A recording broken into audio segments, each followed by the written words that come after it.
Hey everybody, this is Dark Storm, Comic Reviews here, and today I thought we'd take a look at ShadowHawk Volume 3, Issue 3.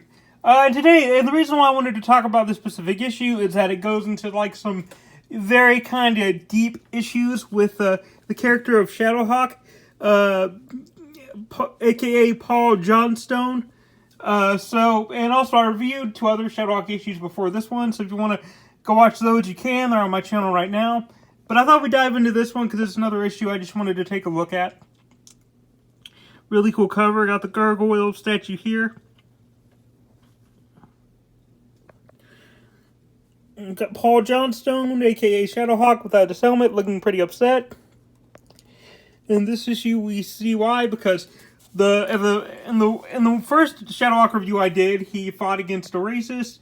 The second one I reviewed, he fought a slimy green alien. And in this one, we'll see him fight his own inner demons. So I thought we'd just go ahead and take a look. We get who did the book. Right here, we got Volume 3 and Number 3, because there are 3 miniseries in total. So we got Jim Valentino, who created ShadowHawk. He was the writer and also the artist.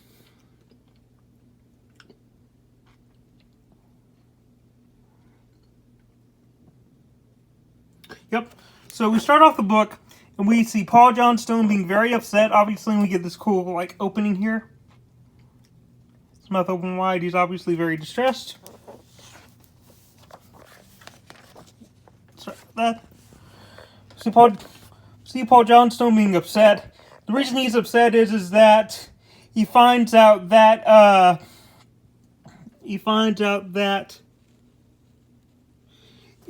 his T count is increasing, which he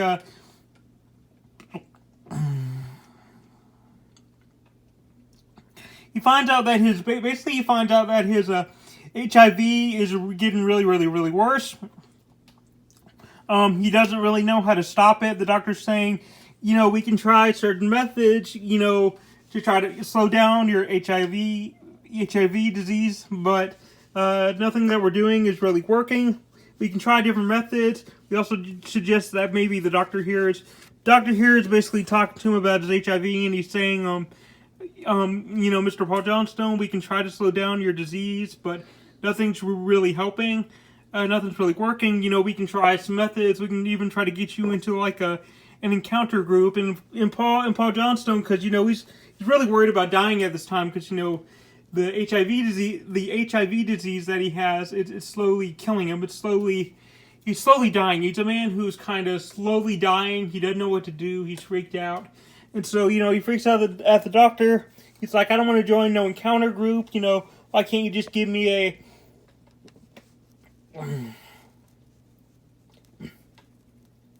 Sorry about that, guys. Why can't you just give me a cure for this disease? Why can't you just fix it? He's in a lot of pain. It's like, I don't know what to do. And he's basically saying, okay, so you can give me like a quick fix, that'll keep me alive for like 5 to maybe 10 years, but you still can't cure this? Like, what the heck? And he goes, I'm sorry, Paul Johnstone, it just can't be done. And also, has it even occurred to you that that life is also a death sentence in itself? Basically saying that, you're kind of the doctor is basically saying, yeah, you're worried about death and your disease slowly killing you, but like life itself can also be a death sentence because day in and day out life's a struggle. It's basically what he's telling him, and of course that doesn't really help him. But so the doctor is just like, I guess, really bad at giving positive reinforcement. But anyway, especially to the guy who's slowly dying, you think he'd say something more cheerful. But anyways, so Paul's outside. He's upset. He didn't know what to do. His HIV disease is slowly killing him, and the doctor's like, I guess no help at all. So his friend's out here. His friend Christina's out here. She's a cop, and she's like, hey, it's gonna be all right. We're gonna try to figure out a way to fix this. And he goes, I don't care. I want to be alone. I can't take this right now. So of course, she's kind of upset too, because she don't want to lose her friend.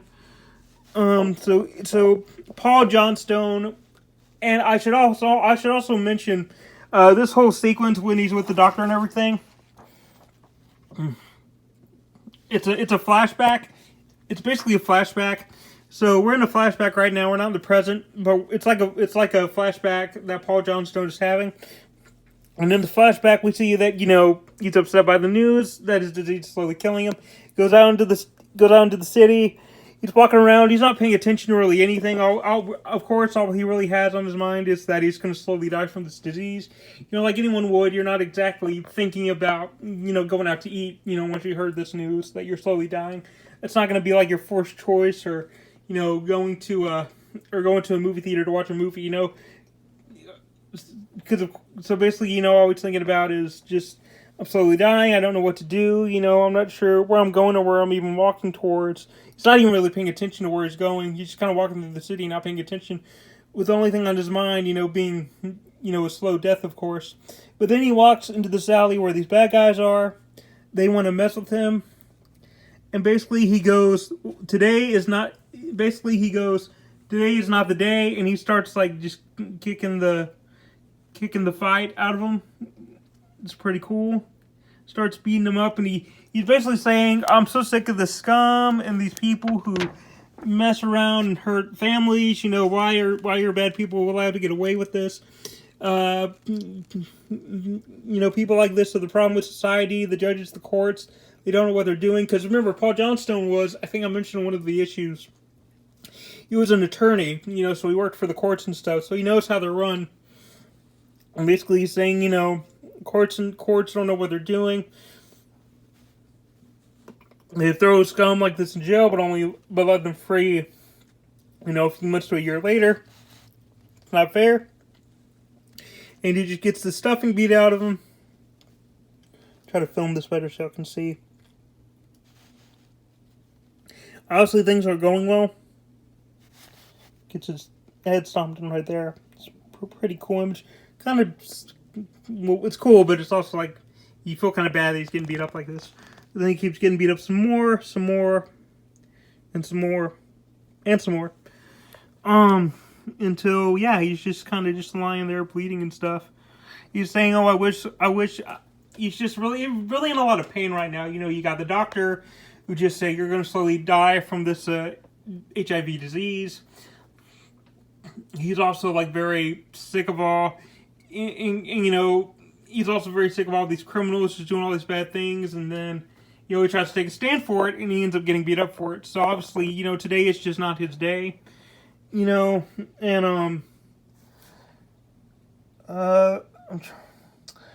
basically, I'm not going to show everything just in case, but there's a scene where this cop is basically just, he's very drunk, basically, and he's just talking about how ShadowHawk ruined my life. He got me, I think he's, like, fired from his job, maybe, or he got suspended or something, but he's, like, blaming ShadowHawk for all the problems that I've caused this guy's life, basically. He's blaming ShadowHawk for why this cop's life right here has gone downhill. I think he's like I think his name is Frakes. Yeah, Captain Frakes. It's Captain Frakes. It's just in a bar. He's drinking. And he's like, oh, ShadowHawk did this to me. That's why my life as a cop hadn't been so good lately, is because I can't catch the guy. And basically just stuff like that. And then we get to this other scene where we got these few guys, these random people in costumes show up out of nowhere, and they're like, hey, we saw you take out this guy. Who was actually in the Alien, the last issue where ShadowHawk fought the Alien. I can't remember his name right now, to be honest, but he was in that issue that I reviewed where ShadowHawk fought the slimy green alien. You can find it on my channel. But they show up and they're like, hey, we just wanted to help you out. I believe her name is her name's the Regulator, and she's like, hey, I just thought we would help you out. And they just kind of get into an argument. They're basically, they're known as the Regulators, and they're like a group of villains that are in, I believe, all three of the ShadowHawk series, or all three of the ShadowHawk volumes. Like, you got Volume 1, you got Volume 2, and then you got Volume 3, which all three volumes are basically just 4-issue miniseries. So right now I'm reviewing an issue from Volume 3. I'm reviewing the third issue from Volume 3, and the Regulators appear in all 3 volumes of each 4-issue miniseries. Basically, they're just a group of bad guys who were created to basically take down ShadowHawk, basically. So, and they play a pretty big role later on in this issue, but so 2 of the Regulators come up to this guy. They're like, "Hey, we want to come help you out." Guy's like, "Oh, you're a fraud, you nearly got me killed, lady," and stuff like that. They're just having a big fight. I'm not going to get too much into that because it's not as important. But anyways, they get into a fight. They don't like each other. And so then, due to personal issues, the guy in purple starts attacking. I'll be honest, I forgot some of their names. And I mean, this guy gets like really mad and he starts like taking out this guy. Punched him in the face. And the guy in green tries to bring up a force field to protect himself. I guess it's one of his abilities. I gotta film these better. You guys aren't really getting good images. It's a pretty cool scene though.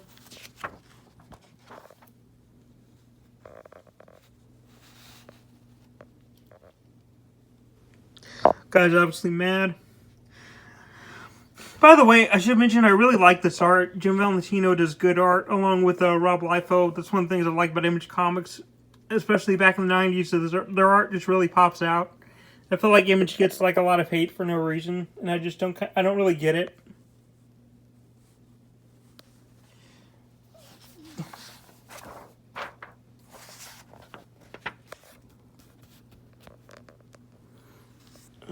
But this guy's about to go punch him some more, which he does. Punch him in the face. Then the guy also projects a force field to protect his face. But that doesn't even help because the guy's still trying to take him out. And then the lady's like, "I don't want you to do that." So she gets her whip and tries to tie up his hand. We got a reporter here named Jamie Antonetti. And she becomes, I think, more important later on in the series, but she's basically a news reporter, and she's trying to like find the scoop on ShadowHawk, I guess, or she has like a news instinct that she needs to find some news. But then we get back to the main point here, and it gets to some good dialogue where I think. Yeah, so I should probably mention, we're back in the present, so when this fight takes place, we're back in the present, we're not in the flashback anymore, so this is set in the present. Basically, Paul's like, I gotta go out there, those criminals, these guys, the Regulators who are starting the fight are down in the New York streets, and I gotta put a stop to them. And, his friend Christina, who's like a very close friend of his, she's like, "No, you can't go out there, you're slowly dying, and, you can't take them all on by yourself, and plus ShadowHawk does not go out in the daylight." And Paul Johnstone's like, "I don't care." Got that cool drawn eye picture. Okay, so as I said before, the fight with the bad guys in this right here, where they're talking to each other, I want to make things kind of clear. This, up to this, because I should have made it clear before, but I didn't. This up to this was on the present. And then now we're back to the flashback. So it says "then" right here on the title. And now we're on another flashback again, and we're back to the hospital, and Paul Johnstone's just not wanting to deal with the fact, that he's this is after he got the tar beat out of him by the bad guy. So it's after the doctor told him about his disease, and it's also after when the criminals beat him up. So he's kind of taking it pretty hard. He's like, Christina's like, "Oh, just cheer up, Paul. You're okay. Yeah, it's a very bad and dire situation, but you're gonna make it through this." And Paul, of course, on the verge of dying and just getting beaten up by criminals. Of course, he doesn't really want to hear this right now, as with most people. So he's like, "This hadn't been exactly my best day. The doctor just told me I'm slowly dying of a disease they can't even cure, and I just got the tar beat out of me by some criminals. So, you just expected me to be all cheery about this?" And she goes, no, I don't, but lying here in self-pity isn't going to help you either. And he goes, well, how am I supposed to feel? I feel like my life is over. And she's like, no, it's not. You're still very healthy. You're still very healthy. You just got to keep working on yourself physically and mentally. And, and he's like, oh, sure, yeah, I can do that. But, there's still the fact that I have, I still have AIDS. I still have that HIV AIDS virus, and she's like, yeah, I know it sucks, but we're gonna try to get through this, and then Paul, it shows another scene where later on he says, I'm not only sad, but I'm angry. There's these people out there, these criminals who do all this bad stuff, and they get put in jail and they end up escaping later, and they do this stuff to families, and the courts don't do anything about it. The courts are in shambles. He's basically just complaining about how the courts don't really handle criminals the right way, and he thinks he can do a better job with it. Kind of like how the Punisher, I guess, views, which I'm not really a Punisher fan, but I know a little bit of knowledge, like he thinks like Punisher's like, oh, well, the cops don't do a good job, so why can't I just kill the criminals? It's kind of how Paul Johnstone here is thinking. It's like, well, the courts don't do a good job of putting the criminals away. Maybe I could. How could people like these who kill, destroy other human beings, get away with this? And he's just really upset. He's very down in the dumps. But his friend Christina goes, why don't you do something about it? And he goes, like, what do you mean, what can I do? The courts are a joke, my practice is in shambles. What am I supposed to do? Especially when you cops have a hard time winning this war. And she basically says, well, me and my friend Carlton have been working on this limited exoskeleton, like a suit, so that so we could try to create a new knight in shining armor. And then all of a sudden Paul Johnstone hears this and goes, wait, that sounds a lot like me. Christina, let me wear the suit. Let me be the guy to put justice and order into the chaos. And she goes, I don't know if that's really you, Paul. I don't know if you really fit that. You're not really a fighter. And he goes, look, I've got to do something. I don't have that much long to live. Society really needs true justice, or at least the way I think I see justice. And she goes, I can't condone you killing. I am still a cop after all. And this is where we're basically getting his fight with his inner demons, but we're also getting Paul Johnstone's, a little bit of his origins with ShadowHawk. And this is what separates him from like an anti-hero like the Punisher, where with the Punisher it's like, his whole solution is, I'm just going to kill the bad guys. I'm going to shoot them, and I'm going to just be done with it there. Who cares about the court and the justice system? I'm just going to kill them. That's the end of that. For Paul Johnstone, for ShadowHawk, the difference is that he believes, and I think I mentioned this before, that killing the bad guys is just too easy. He even says it here. She says, I can't condone killing Paul. I wasn't thinking of it. Death lets them off the hook too easily. I want them to suffer, which is why, we see him in some of the other comics, he's constantly like breaking people's spines and he's like handicapping them. That's what ShadowHawk's whole motif. And that's why he does that, is because, you could easily just like take a gun, shoot the bad guy, and it'd be over and it'd be done like that. But you see, but Paul views that as like a quick way out. I could get a gun, I could shoot the guy, but in my opinion, with Paul's opinion, that's just a quick way out of the solution. Paul basically wants the bad guys to. Paul Johnstone, ShadowHawk's whole motif is that he wants the bad guy to suffer the way that he suffered. Because I don't know if I mentioned this, but how ShadowHawk even got his AIDS disease in the first place, or HIV, is that a bunch of criminals busted into his attorney's office and they injected him with the AIDS virus. That's how he got the virus, was that a bunch of criminals broke into his office, Paul Johnstone's office, and injected him with the virus through a syringe, and that's how he got it. And he has to suffer, and he has to deal with that, until, spoiler alert, he does eventually die. But he has to deal with that for a long time, so he goes, yeah, I could kill them, or I could let them suffer the same way that I have suffered.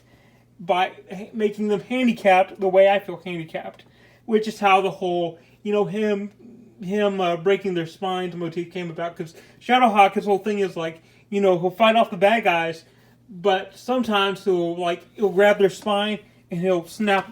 He'll come up to a gang of criminals, fight them off, and then he'll take one criminal and he'll grab their spine and he'll snap it, immobilizing them, making them handicapped, so that they can, suffer and also learn what it feels like to suffer the way he suffered. So that's ShadowHawk's whole motif, and we kind of get to see the origins of that.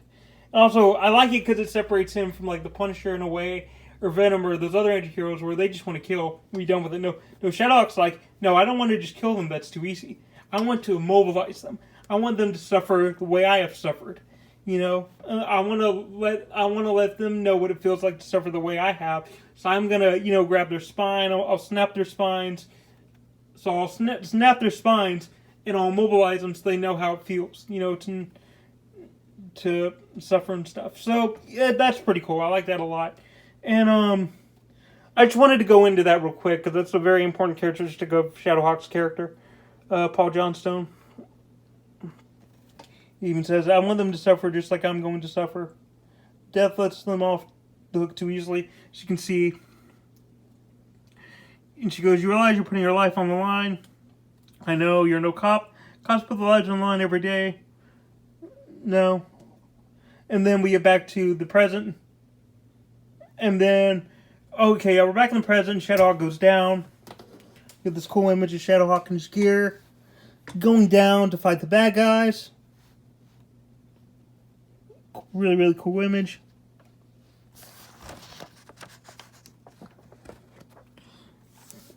We see the bad guys, the regulators, the bad guys who usually fight ShadowHawk are at each other's throats. Two of them are ganging up on the guy in purple.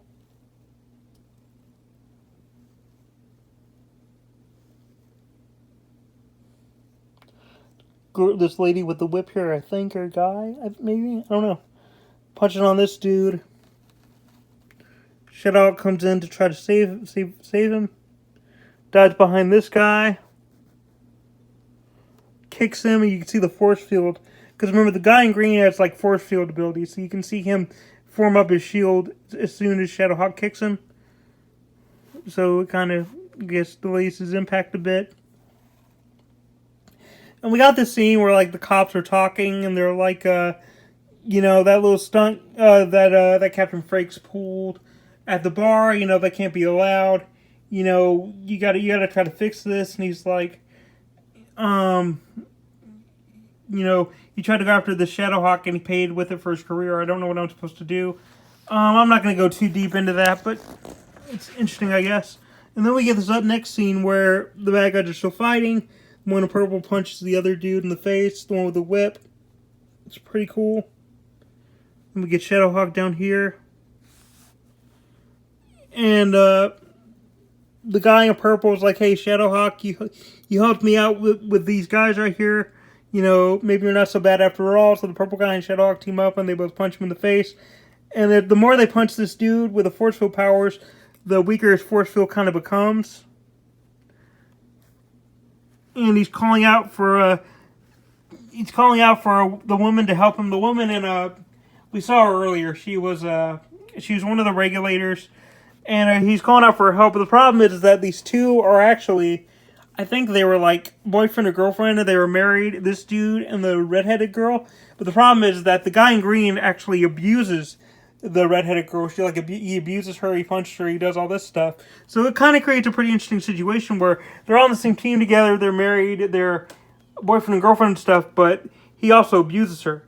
So she's kind of at this conundrum where it's I could help him, but he's I probably should help him because we're on the same team and stuff, but he also mistreats me, and he also threatened me and my child, because they both have a child together too. But she's oh, I might as well help him, so... Because even though he abuses me, I still love him and which in my opinion, I don't think that's right at all. But it is interesting for the story, It's an interesting... I'm not saying it's good, obviously, because it's not, but But it makes for an interesting story, interesting little conundrum that you don't see in like a lot of. I feel like Marvel or DC books, because Image can kind of go that line sometimes. But anyway, she has some weird love for him, I guess. So she like uses her wind powers here, and she tries to blow ShadowHawk and the other guy back, the guy in purple, but it ends up blowing all three of them backwards. And her powers are so strong, her wind powers are so strong, that it blows all three of these guys back, ShadowHawk included, along with the green and purple guy. And it blows them back into this building where a kid happens to live, and she blows so hard. I feel like I'm kind of... so hard that you can see she wrecks this building. And the sad part is, see, they're all three going through the wall.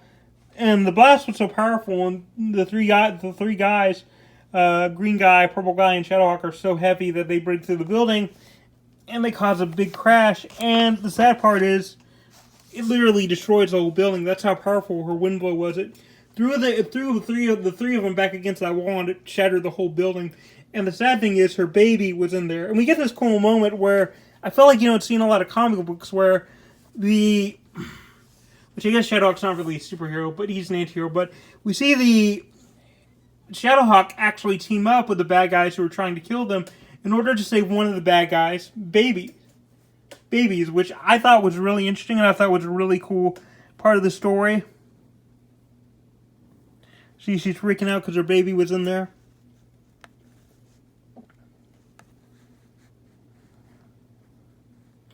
ShadowHawk's like, this lady tried to kill me, this lady tried to kill me, now she begs for help. Still, there is nothing in this life as compelling as a mother screaming for a child, and I know that surely as a heart beats within my chest. I will help her. And I thought that's a really good line, and that's really what, this is about. They were fighting at first. The Regulators were, like I said, a bad guy team, a bad group of criminals formed to kill ShadowHawk. That was their whole purpose. Regulators were formed to kill ShadowHawk. But with this turn of events, her wind powers blowing all three of them into the building, and her freaking out because her baby's inside. ShadowHawk's like, yeah, these guys have been trying to kill me. But I can't let this, regardless of what's happened, this lady might have lost her baby, regardless of if we were enemies or not. I need to help her out because it's the right thing to do. And I really like that. I really like that idea in this book. She didn't even mean to blow him back. It was kind of more of an accident because she just wasn't thinking. But I like it, though. I like the idea of, yeah, these people try to kill me, but at the end of the day, we're all humans, and she's a mother to a baby, and I gotta help, because it's just the right thing to do. And so ShadowHawk tries to help the Regulators search for the baby. This old guy comes up, and he comes to her, and he tells her, hey, are you looking for your baby? And she goes, yes, where is he? Well, he says, well, he wasn't in that building, so you're fine, but he got snatched up. You did get snatched up, though, and he was taken to this place, underground. He was taken to the underground and given to this guy called the Underlord. So she's freaked out. And ShadowHawk decides, you know what? I know you guys were trying to kill me all this time, but let's form an alliance and let's find her baby. And so that's what they eventually do. She even cries out like, hey, can you help me find my son, please, please? So they all team up. We get this cool little pan shot here. I'm sorry I don't remember these guys' names. I know they're the Regulators, but that's really it. And then we get ShadowHawk in the front here, and they're going to try to find the kid and hopefully take out the Underlord. And that's the end of the book. And HIV and AIDS, it's a little questionnaire back then. Wait, is there an image of the pack here? Oh, I don't really want to film that.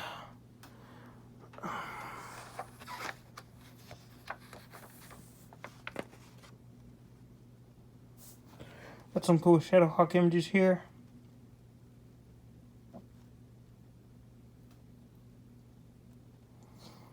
This is the next issue. And as you can see in the next issue, the green slimy alien comes back, and I reviewed him in a previous issue.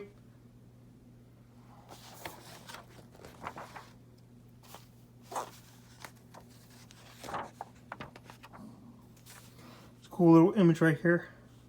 Paul Johnstone without the suit on. It's pretty cool.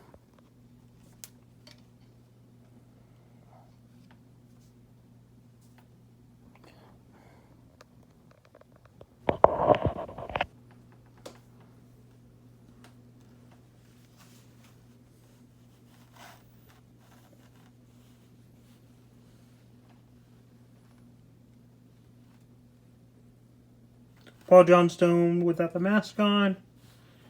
It's pretty cool, pretty neat. And yeah, that's the end of the book. I really like this issue. It really does dive into Paul Johnstone a little more than ShadowHawk. You know, how he has to deal with his disease and, you know, the... Sorry about that, guys. Really dealing with his disease and how it wrecks his body, and he just has to deal with that. It's interesting that you have a superhero who is trying to do in his mind. It's interesting that you have, I just say, an anti-hero who is trying to do the right thing, or like his own version of the right thing, while he's also dying at the same time. Like when he's ShadowHawk, he's still dealing with the HIV/AIDS disease. You know, he doesn't just put the suit on and it goes away. He deals with that while he's being ShadowHawk. You know, Paul Johnstone still has to deal with that while he's fighting crime. And so I like the idea of, well, I'm not going to be here that long, but while I am here, I might as well do some good. I might as well bring out some justice and take care of these criminals the way I see fit, which is, you know, snapping their spines and, like, you know, making them handicapped and making them suffer as he did when they, you know, basically injected him with the HIV virus. So I like that concept. I like the idea of him, you know, because the regulators were always trying to, like, attack and take down ShadowHawk, but I like the fact that ShadowHawk, you know, sets aside his differences to help them out when one of the members thinks their baby got killed, and also when their baby ended up getting snatched. You know, I like that ShadowHawk puts aside his differences to help out the people who tried to take him down in order to help one of the team members, you know, find their baby. I thought that was a really cool idea. I just think it's a really good idea. I thought it was cool. And this has been Dark Storm Comic Reviews. I hope you guys enjoyed this review of ShadowHawk, issue 3, volume 3. So I'll catch you later. Bye.